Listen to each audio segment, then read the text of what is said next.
Shalom Akim, Yahba Shemel Shabra, done by Shemel Kwakwadash, double honors and salutations to the elders and apostles of Great Stone who rule well. This is Brother Nasher DC Camp with another short video, short lesson to edify the men of the Lord in the work of Yahba Shemel Shai in sincerity and truth and diligence of mind. So, you know how it is, Esau, man. He has to do something to stay in power. He needs to do something to amass riches, all right? So this battle for supremacy is no joke. You know, Moab is in it. Esau is in it. Ham is in it. Ishmael is in it. Japheth is in it. You know, so it's beautiful, man. So you see, it says trading accusations. Then you look at a little line underneath. It says Nord Stream 2 pipeline to make landfall in Germany. Construction in full swing. So hey, Esau got to race quickly to get that oil from Venezuela. And he has to do whatever is necessary to achieve that goal. And that's why he has the ambassadors and his spokesmen, you know, his henchmen, you know, to do the legwork and accomplish that goal. But it's up to the Lord there by Shema Shai if he's going to accomplish that goal or not. So I upload this video. Just you see the extent, you know, Esau's willing to go to stay wealthy, to stay in power. The weekend gave way to big hype over Russian military planes appearing in Caracas, carrying cargo and about 100 military personnel.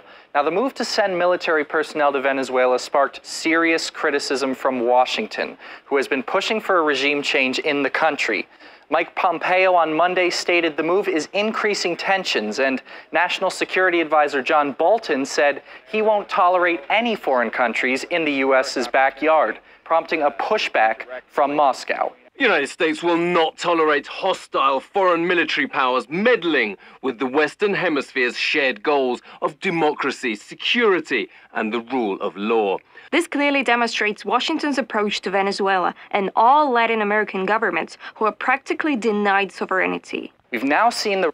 And that's the point. It's business. It's not about nations, you know, because these elites, you know, they like to use government as a shield and say, you know, they're interested in democracy, stability, and all that stuff, you know, human rights. That's not exactly what they're all about. They're all about going after resources, you know, looking for fertile lands, looking for gems, looking for oil, you know, whatever, rare earth minerals, whatever they could use, you know, as a next linchpin or launching pad to make billions and billions of more dollars, you know. So that's just the name of the game, you know, because all these oil companies, they're owned by the super rich, and they have to make bank.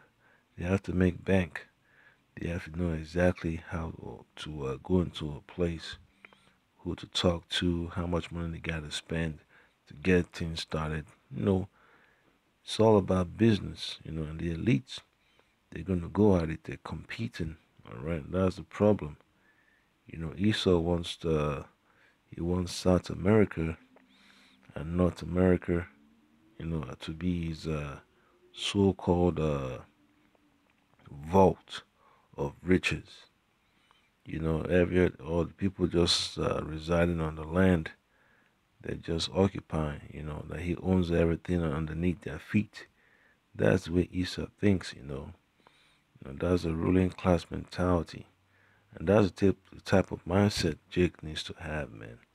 You know, as an Israelite, you know, so-called Negro, Latino, Native American, you need to understand that the Most High made the world for our sake. And everything underneath our feet belongs to us. And everything above us, you know, in the galaxy, it was made for us. So, you know, we need to understand what it really means, man, to be an Israelite, you know, in the righteous sense. Russian Foreign Ministry's explanation for the presence of what it defines as military advisors in Venezuela, suggesting there's nothing illegal or clandestine about it. Now, according to Moscow, it's all within the bounds of international law and the military technical cooperation deal with Caracas it signed in 2001. Now, the foreign ministry also went on to attack the U.S.'s general approach towards Latin America, saying that Washington's actions resemble its colonial policies in the region from around 200 years ago. Now, Moscow has also had... Who made a lot of money during that time, so-called time of colonialism, is the rich, the elites, the elites. All that old money floating around. They own all this construction, so-called construction firms. They got a stake in it. They got a stake in almost every institution that is making money. So, hey, they have an idea of what to do, and they go at it full steam. All right. A stark warning for the Organization of American States, a Washington-based forum of 35 Latin American countries who claimed that Russia broke Venezuelan law by moving its personnel there. The U.S. has once again decided to bring order to Latin America, starting with Venezuela. We regret that the Organization of American States has aided Washington in straightening its colonial habits, as if unaware that any other country in the region can in turn fall under U.S. pressure. Considering Trump's administration has been saying all options are on the table, the Pentagon's inability or unwillingness to give a definitive answer for the White House's plans is far from reassuring. Is it this administration's intent to use a military resolution? It's not my understanding. The presence of Russian military advisors... See, the so-called general, or wherever his rank is, say, it's not his understanding. But that's how it is, man. That's how the generals are, man. They do what they're told. Otherwise, they get shown the door. That's the point, all these generals are already bought and paid for. They're just in the pockets of the elites. All right, so this is Proverbs chapter 26. I'll start from verse 22. It says, the words of a talebearer are as wounds. They go down into the innermost parts of the belly. All right. So that's how deep these talebearers are about to go, man. They're going to do whatever they can, say whatever they can to achieve the goals of their puppet masters. All right. Then verse 23 says, burning lips and a wicked heart are like potsherd covered with silver dross. All right, so you know how it is, man. You can't still potsherd, man. It doesn't matter how you dress it, whether it looks attractive on the surface, whatever lies beneath is the real deal. All right, just like people talk about putting a lipstick on a pig, it's still a pig. Putting a lipstick on a gorilla, so the gorilla doesn't change anything, man. The nature of the item or the animal doesn't change. All right. Then it says, he that hateth dissembleth with his lips, and layeth up deceit within him. So this game of deceit, it's all about making riches for the elites, Then it says in verse 25, when he speaketh fair, believe him not, for there are 7 abominations in his heart. All right. So he needs to have total control of resources and the people, and that's exactly what his goal is, his MO. That's all his object is about, making sure that they're able to secure their access to those resources and that nobody else can come in there and get it. And that's a problem that Esau has to solve, with his agents, destabilizing country, creating all kinds of pandemics, disrupting the economies. So it needs to happen. He needs to have those things happen, so that way he could hold on to his power. Because Esau believes that wealth is power. All right. And then verse 26 says, whose hatred is covered by deceit, his wickedness shall be shewed before the whole congregation. All right. In Venezuela doesn't mean the country will be free of instability, but what it does mean is that Washington will have to think twice before using some of those options on its table. Russia has been playing very positive role lately all over the world, and it was doing what it was doing actually for years and decades. It's defending the countries which are under threat and under attack of the West, and particularly of Washington. They will not be able to stop Russian presence in Venezuela if Venezuelan government expresses its desire. And in a way, this is the only way to save Venezuela actually from direct attack or from continuous subversive actions coming from the north. Yep, and that's the point right there, Hakim. The pre- Yeah, because it says all wars are bankers' wars. All right, so that's messed up, Whether he's a Marine Corps general, a Navy admiral, whatever, hey, he still got to follow in line, because the man's ways are of the Lord, Whether he turns to the level of the right, whatever the Lord says is going to happen is going to happen. All right, so it's very important, Hakim, don't forget that these Edomites, man, they want to be rich, especially the elites, man. They want to live a life of comfort and luxury, so they're willing to start this war at any cost. All right, because life to them is cheap. Because always the so-called broke, and folks that have no hope that join the military, expecting to get out of their misery. All right.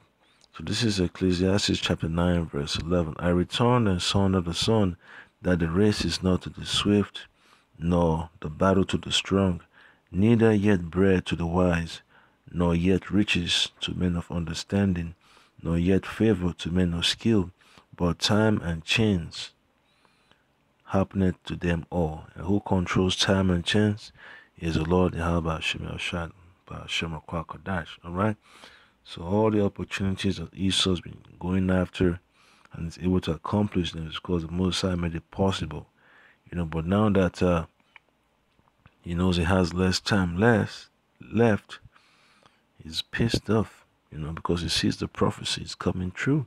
So he has to prepare for World War III. All right. So I get another precept here. This is the book of Sirach, chapter 11, verse 21. It says, marvel not at the works of sinners, but trust in the Lord, and abide in thy labor. For it is an easy thing in the sight of the Lord on the sudden to make a poor man rich. All right. For it is an easy thing in the sight of the Lord on the sudden to make a poor man rich. So within the blink of an eye, a man can be rich. A man can be wealthy. A man could be the richest individual on the face of the earth. The Lord Yahweh Shema Shai can do that. But now is not the time for us to be rich with the wealth of this world, with the items of this world. It's our riches of the scriptures. These are true riches, knowledge, wisdom, and understanding of the holy scriptures. That's what our riches are about. That's what our wealth is. The riches, every other thing, the gold, the silver, the diamonds, the pearls and precious and lively stones and livestock and all that good stuff. Land, you get all that in the kingdom. Perfection, not this corruption and pollution that we have to deal with. All right. And then I get another precept here. This is Sirach chapter 13, verse 20. And it says, as the proud hate humility, so doth the rich hate the poor. So doth the rich abhor the poor. All right. Sirach chapter 13, verse 20. As the proud hate humility, so doth the rich abhor the poor. All right. So, all these poor nations sitting on wealth that they cannot access because they don't have the funds nor the technological manpower to do that, or the technology to do it.